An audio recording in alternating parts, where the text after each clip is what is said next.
võetakse kalibreerimiseks destilleeritud vett. Lükkan näpud sisse. Sinna selle väikese karbi sisse, nüüd see karb läheb. Ei no see oli nüüd kõige väiksem mure. See. Jah, see tuleb paberiga puhtaks teha ja nii nagu juhendis on kirjas. Ja nüüd see tuleb siia auku sisse toppida. Õigesse. Minul jäi üks selline karb sinna kinni. Ja seda slaid hoiatati. Nii, siin ta põleb. Ja siin läks vist ilusti sisse. Läks ilusti, see pidi ära keerama see. Nüüd tuleb valida see kolorimeeter just. See siin. Vajuta ja hoia peal seal nii kaua, kuni ta teeb piiksu. Seesama kolorimeeter.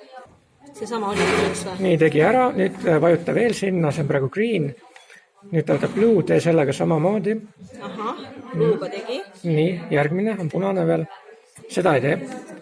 Ja võt see tega. Tegi ära. Ja, okei, need on kalibreeritud. Paneme lilleõiad kõigepealt purki. Kas ma võin siin rusikat vaja? Eesmärk on, et pärast mõõtsa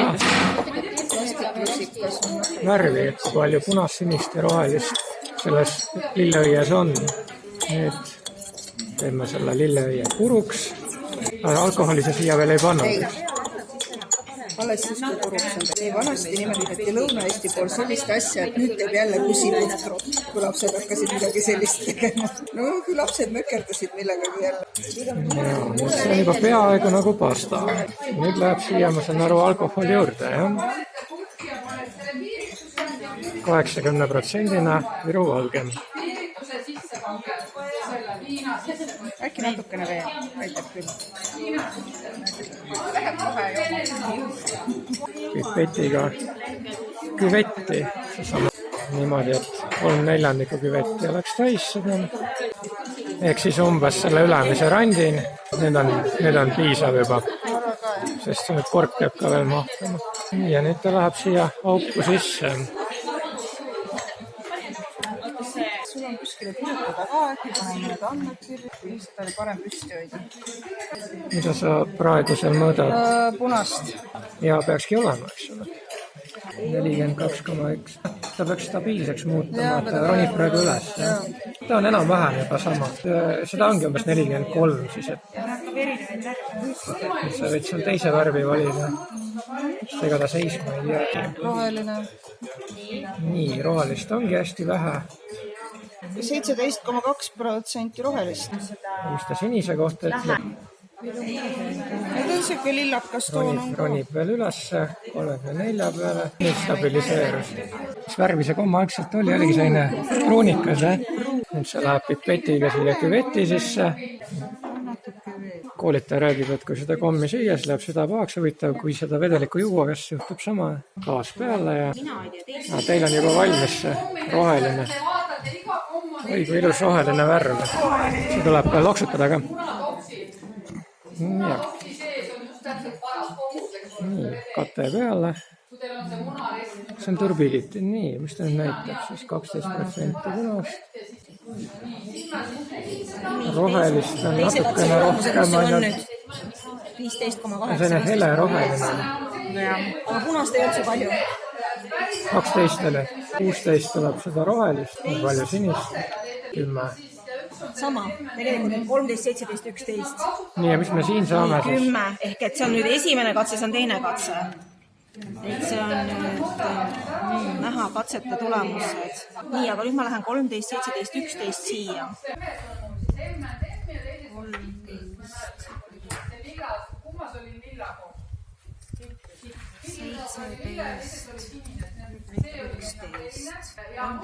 17 on meil siin 33, 43, 28. 43, 28. See peaks olema siin siis. Ja me vaatame, mis ta see annab. 28.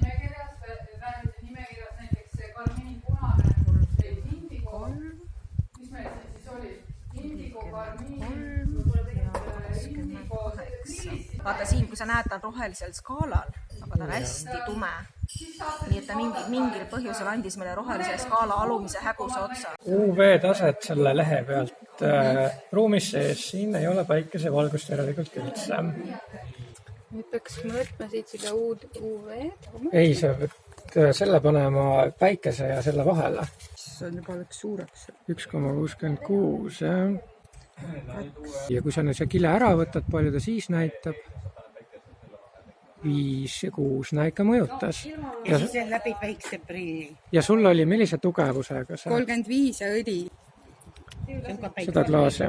Ta peaks olema UV selle Umbes sellega. kaitsega 3, jah.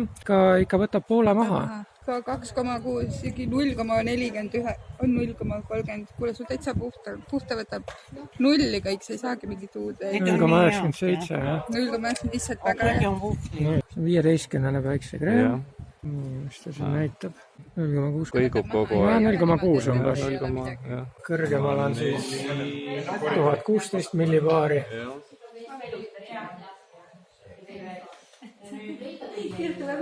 Siiani pole muutust olnud. No nüüd ta jäi 5 peale püsivalt. Aga ta ilmselt Näed, läheb. natuke läheb, jah. 0,6. 0,6. Jah. Ja kui sa nüüd uuesti üles lähed, siis ta peaks alla minema. Ja nii ongi. Siit tuleb ilusti välja, jah. Oletus, et punane on happeline, keskel on neutraalne ja paremal on aluseline. Sest et vasakul on sidrunihappe, aga kas sidrunihappe segunedes kapsamahlaga jätab selle ikkagi happeliseks, keemiaõpetaja ilmselt teab seda peast. Keskel on originaalne kapsamahl ja paremal on segatud söögisoodaga. Ja milline katse esimene on? Võite kohe veepurgi võtta veega sensorit puhastada. Jah, puhta veega parem kui destilleeritud vesi.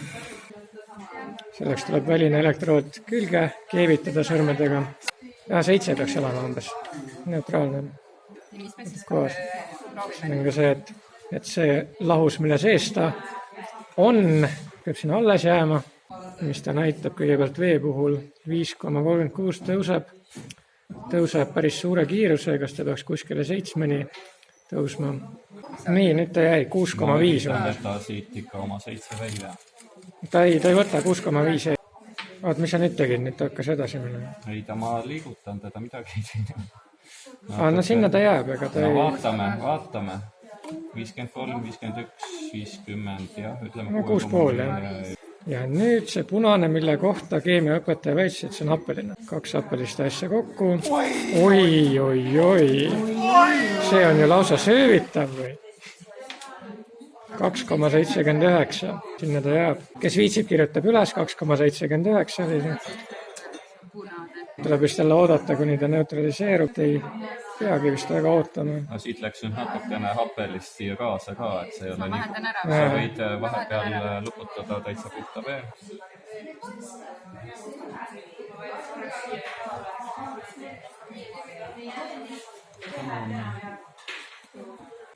Sa võid hägusust ka mõõta, sest see on eelkalibreeritud, ma arvan. No nüüd ta juba peaaegu on 6,5. Nii, vaatame siis selle, mis on tavaline kapsa. Oi, sa oled siin koonerdanud. Ei, sellest piisab siin küll.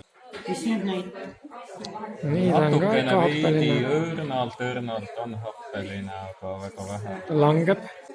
6,21, 20. Jah, 6,22. No 6,2 ütleme. Kirjutada. Nüüd on lühem maa 6,5. Ja siis on jälle vett vaja vahetada. Ei tea, kui palju ta ikka külge jätab, et see on nii väike osa ju. Aga näitu mõjutab. Jõudis kohal. Ja nüüd koos söögisoodaga ehk E500-ga. See on ju täitsa aluseline. 7,75, jah, võid panna. Kuna ma tean ju, millele pH põhineb, siis... Ei, no mina tean.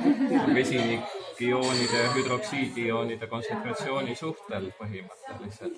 Kui pH on 7, siis on vesinikkioone ja hüdroksiidioone võrdsed. Ja sa praegu avastasid, et vesinik, hüdroksiine on võrdselt. Kui on vesi.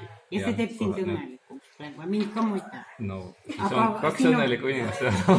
ei , aga seal on 3 erinevat kotti . Jah. ühes on pH ühes on vesinikioonide kontsentratsioon suurem kui hüdroksiidioonide kontsentratsioon , teises on see võrdne ja kolmandas on hüdroksiidioonide kontsentratsioon suurem aga kus kui on pH 7 on ?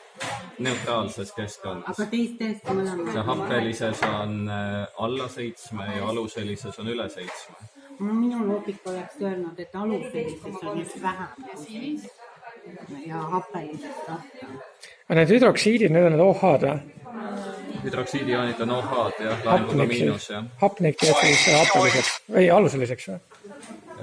Happeliseks , mis asi teeb aluseliseks ? hüdroksiidid . hüdroksiid teeb aluseliseks . Aluseliseks. okei , et mida rohkem vesinikku , seda happelisem . happelisem keskkond jah . Interesting.